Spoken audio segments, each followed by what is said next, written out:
The handheld PC market is in a crisis. Prices are skyrocketing, the Legion Go 2 is hitting a staggering $2,000, and the Steam Deck. Good luck finding one in stock. But what if I told you the solution has been sitting in your pocket all along? Today, we're answering the impossible question: can a $300 Android handheld actually replace your Steam Deck?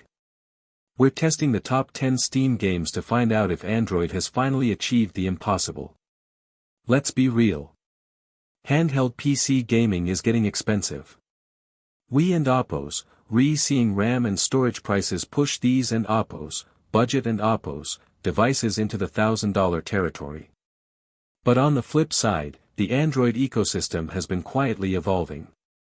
With translation layers like Game Native and GameHub, the barrier between PC and mobile is dissolving.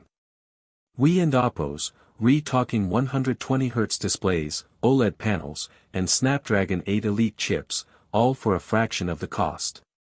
Meet the Odin 3. It's a $340 beast powered by the Snapdragon 8 Elite. It's smaller, lighter, and, on paper, insanely powerful. We and Oppos, also looking at the Retroid Pocket 6 for the budget hunters at just $244. But hardware is only half the battle. Can the software actually run your Steam library without a PhD in computer science? Let's dive into the top 10 test.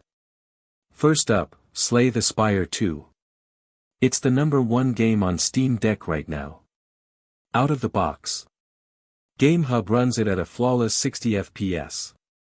Hades 2. Smooth as butter on Game Native.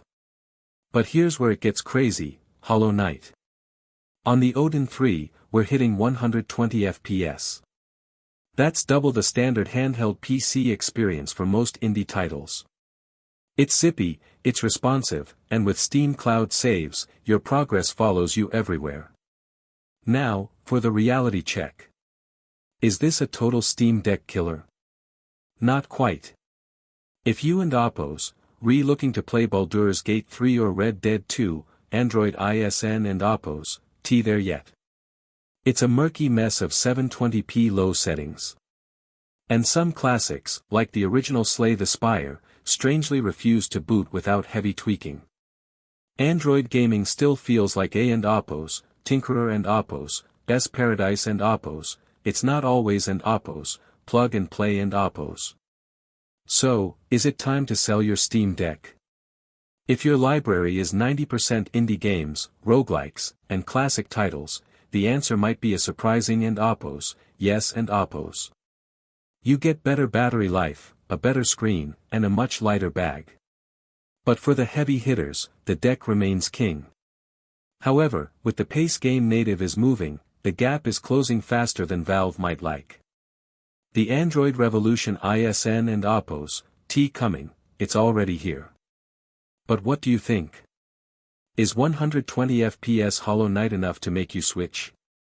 Drop a comment below, and Don and Oppos, forget to hit that subscribe button for more deep dives into the future of tech. I'm your tech correspondent, and I and Oppos, LL see you in the next one.